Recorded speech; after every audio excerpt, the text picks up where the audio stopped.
Gold just broke the financial rulebook, not because of fear, not because of panic, but because the world is quietly admitting something it won't say out loud. Here's the contradiction.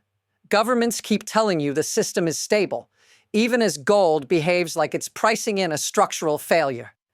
In 2025, gold didn't just rise, it exploded, up 65%, the strongest year since 1979.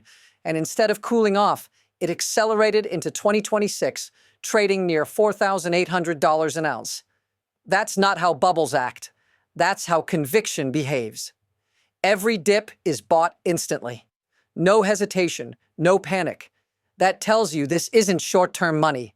It's strategic money, long-term money, money that's repositioning before something breaks. And now major institutions are openly floating numbers once considered unthinkable. 6,000, 7,000, not as hype, as consequence, as math, as adaptation. If you think this has nothing to do with you, that's the risk. It's about what everything else is being measured against. And once you see who's driving it, the story changes fast. What's happening now didn't start with a headline or a crisis moment. It started quietly, as part of a pattern most people missed while focusing on stocks and rates. The core event isn't just that gold is going up, it's how it's going up, and who's treating it differently than before. Gold has effectively reset its baseline above levels that used to trigger selling. Prices above $3,000 were once considered extreme. Now they're treated as normal. That alone tells you the market has moved into a different regime. But here's where the framing matters. This isn't one rally. It's part of a broader shift away from assets that depend on political discipline and toward assets that don't require trust. The move into gold is happening alongside rising debt, persistent deficits, and a complete lack of urgency to reverse either. And the market is responding rationally, not emotionally. If gold is being accumulated instead of traded, what does that say about confidence in everything else? Because markets don't reprice assets like this unless they're preparing for a longer cycle. And once that realization spreads, the speed of adjustment tends to surprise people. Here's the claim that cuts through the noise. Gold is no longer trading like a hedge. It's trading like an exit. And the proof isn't abstract. It's visible in behavior. In 2025, gold posted a 65% gain, the strongest annual performance since 1979.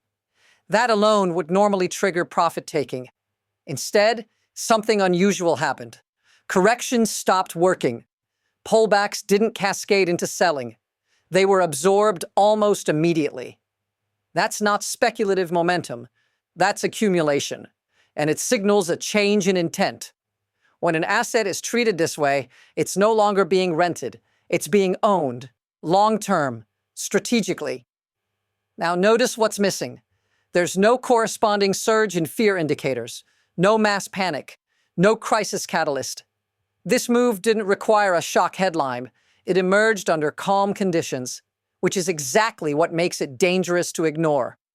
Because markets only behave like this when capital is repositioning ahead of risk, not reacting to it. And while public narratives focused on rates and growth, something else was happening under the surface. Institutions were quietly reclassifying gold from a tactical allocation into a core one. That shift doesn't reverse easily, and once it's underway, it tends to accelerate without warning. Because by the time everyone agrees on why it's happening, the repricing is already done. This is where the story stops being linear and starts escalating. Because once gold shifts from hedge to exit, the system around it begins to strain. Historically, moves like this didn't happen in isolation. They showed up when fiscal discipline quietly disappeared and never came back. And that's the comparison most people avoid. Not to a crash, to normalization. Deficits that used to be treated as emergencies are now treated as policy. Debt that once triggered reform now triggers more issuance. And markets have adapted. Gold rising alongside risk assets isn't a contradiction anymore. It's a signal. It tells you the system is learning to live with imbalance instead of correcting it. That's the dangerous part. When something abnormal becomes routine, it stops triggering alarms. It just gets priced in. And that's exactly what's happening here. A world where debt never comes down requires assets that don't depend on promises. Gold fits that role cleanly, quietly, relentlessly. What used to be a crisis trade is now a structural one. And once a market accepts that reality, price targets stretch further than anyone expects, not because of speculation, but because the old anchors no longer hold. This is how a supercycle starts, not with panic, with acceptance. Now the evidence gets harder to dismiss, because the strongest support for this move isn't coming from traders or headlines. It's coming from institutions that don't chase momentum. Central banks. Year after year, they've been buying gold at levels near 1,000 tons annually. That's not symbolic. That's roughly a third of all global mine supply being removed from the market and locked away permanently. These buyers aren't price sensitive. They don't sell rallies. They don't panic on dips. They accumulate quietly and consistently. And that changes the math. When that much supply disappears, the remaining market becomes fragile. Small increases in private demand suddenly move prices much faster. Now notice the contradiction. Publicly, the financial system still talks about diversification and stability. But in practice, reserve managers are acting like exposure to fiat assets carries political risk. Gold solves that problem. No counterparty, no sanction risk, no promise required. And once that logic takes hold, it doesn't reverse with a rate cut or a data print. It becomes policy. This is the line that changes how you see the entire move. Gold isn't rising because investors are scared. It's rising because institutions are preparing for a world where financial alignment is no longer guaranteed. And once that preparation phase ends, prices don't drift higher, they gap. And this is where pressure starts stacking fast. Because gold isn't moving alone anymore. It's being reinforced by stresses elsewhere in the system that are converging at the same time.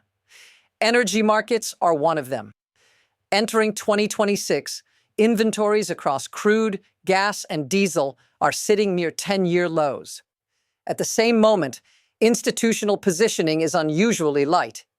That's a dangerous combination. Low buffers, low protection.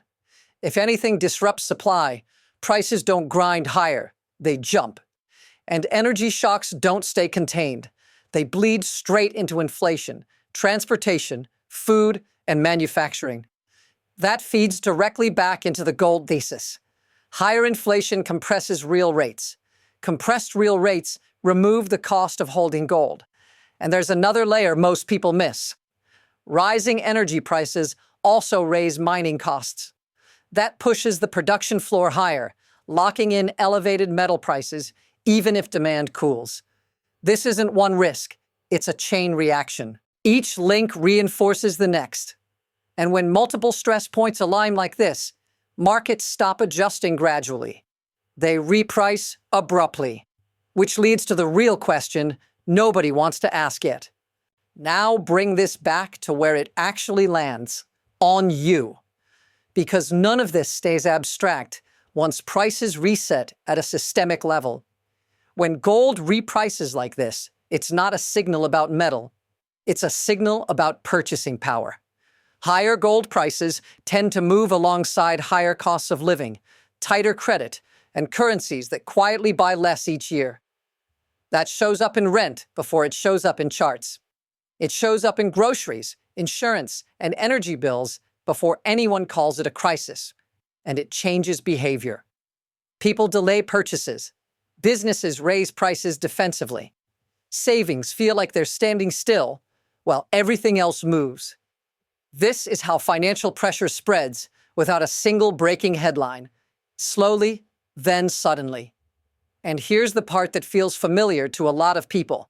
The system keeps telling you things are fine, while your real-world experience says otherwise. That disconnect is exactly what drives long-term shifts into hard assets. Not ideology, not fear, experience. If this feels familiar, say so in the comments, because the number of people recognizing this pattern is growing fast. And when that recognition crosses a threshold, markets tend to move much faster than most people expect.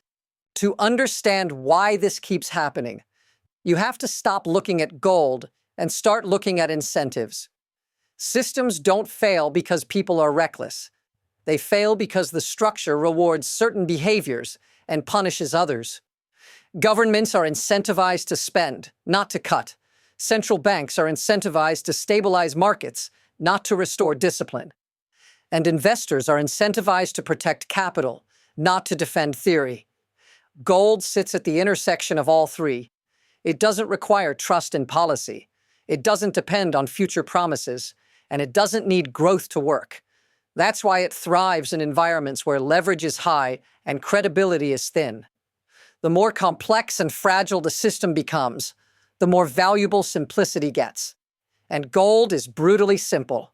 Finite supply, no counterparty, global acceptance. That's not a moral argument.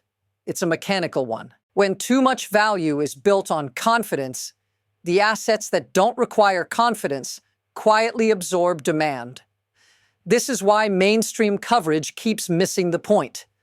They treat gold as a reaction. It's not reacting anymore. It's being selected. And once a system reaches the stage where capital consistently selects certainty over yield, the outcome isn't a correction.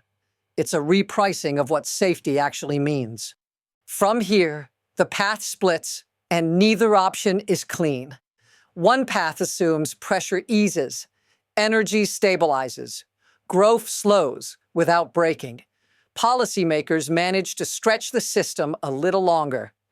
In that scenario, gold doesn't crash, it consolidates. It holds elevated levels because the structural buyers don't leave. The floor stays high. The second path is less orderly. Inflation resurfaces through energy or geopolitics. Debt servicing costs rise.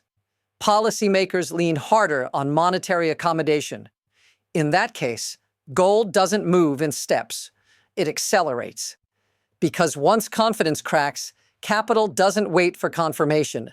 It moves preemptively. And here's the key point. Markets are already positioned as if the second path is more likely than anyone wants to admit. That's why dips keep getting bought. That's why targets keep getting revised higher. The next move doesn't require a new narrative. It requires momentum reaching a tipping point. And once that happens, the adjustment window closes fast. The question isn't whether something changes. It's whether the change arrives quietly or all at once. Here's the insight that ties all of this together. Gold at $7,000 wouldn't be a sign of excess. It would be a measurement, a translation between a finite asset and a system that expands by design. The story isn't that gold is going up. It's that the yardstick is changing. In a world where debt never resets, where politics replaces discipline, and where finance is used as leverage, gold becomes collateral of last resort. Not because it's perfect, but because it's neutral. That's why this move feels different. It isn't loud. It isn't emotional. It's methodical. And that's what makes it powerful. If you're waiting for a moment where everyone agrees this makes sense, you'll miss it. Those moments only appear after the repricing is complete. The real signal is happening now, in how the market behaves when nothing is wrong. And this isn't the end of the story. It's the opening act of a deeper shift in how value, risk, and safety are defined. If you want to understand where this goes next, and what breaks when it does, follow for the analysis ahead.